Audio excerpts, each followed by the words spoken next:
You ever have a song that sticks in your head and the hook just never goes away, and no matter what you do, you just hear it, no matter where you go and what you do?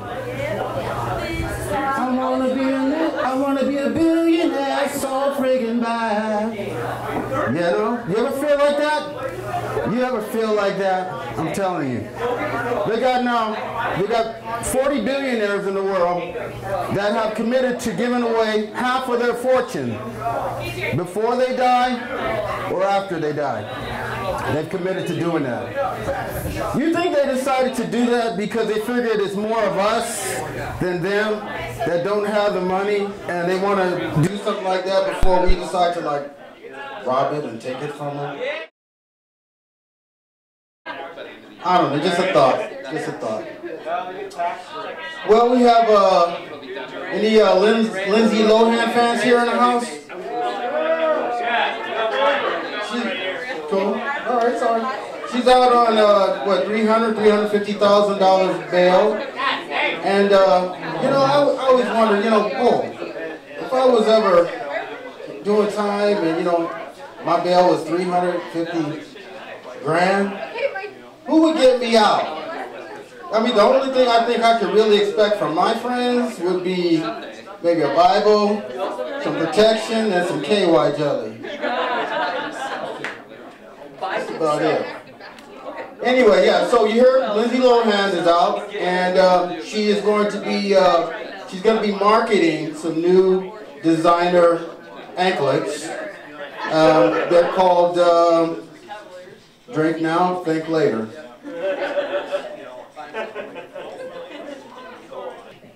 There's a ceiling, you know, there's filthy rich, there's dirt poor. I'm somewhere in the middle. Actually, I'm just like off the bottom. I'm like clean poor. Clean poor. What's the definition of clean poor? Clean poor is, for me, it's, well, you're wearing a black hat, so you don't have to get a haircut every week. You know, low maintenance.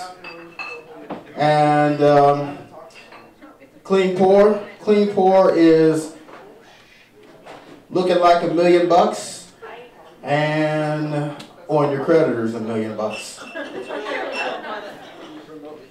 Clean poor. Me, I have a fat wallet. I got a fat wallet full of, I got everything in it but money. Bunch of empty calories. Anybody got a, you know, the car? Then another big thing about having, you know, being clean poor is I've got good hygiene and I have all of my teeth. So anyway, poverty's on the rise. Poverty's on the rise. They say 1 in 7 of us are poor, you know, or new to the neighborhood. Welcome to my neighborhood. Sit down, let's talk. Poverty is, well, you know, I still am able to eat shrimp, beef, and a little pork, flavored top ramen, that is. I get food stamps. Anybody ever? That's okay. I'm not going to call anybody out. I'm not outing anybody here tonight. That's totally you know. But I get food stamps. And for some reason, sometimes people give you dirty looks when you go to Texas. You know, I think they ought to have something called mean mug pies to help you preserve your dignity as a human being. You know, somebody says something or gives you a funny look about your food stamp situation, and they got the mean mug pies just right up next to the gum and the candy, and you just like, you know, yeah, I'll take one of those. Yeah, right, yeah. The checker normally should get one for it, because they normally have something funny to say about what you're buying. Like, just shut up and ring me up, okay? Yeah, give me one of those pies and you... Mean mug pies. Anybody ever had the rent overdue? Yes. I live in apartments. The name of my apartments is the hide and go seek apartments. Whenever there's maintenance that needs to be done, I can't find the landlord. And whenever the rent is due, the landlord can't find me. Hide and go seek apartments. You know what happens for me is when the rent is overdue, many times.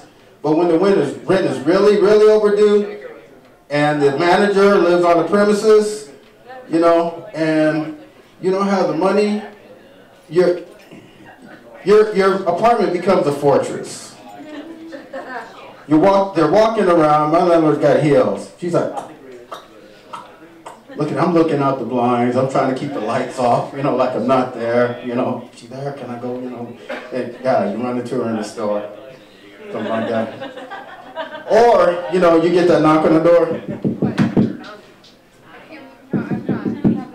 You want to make sure you know who's there. You walk up there, you know, to the peephole, you know, look and the peephole is like is selling you out because it's squeaking, you know. She's like, you know, so they're gonna know you. That, oh, it's her.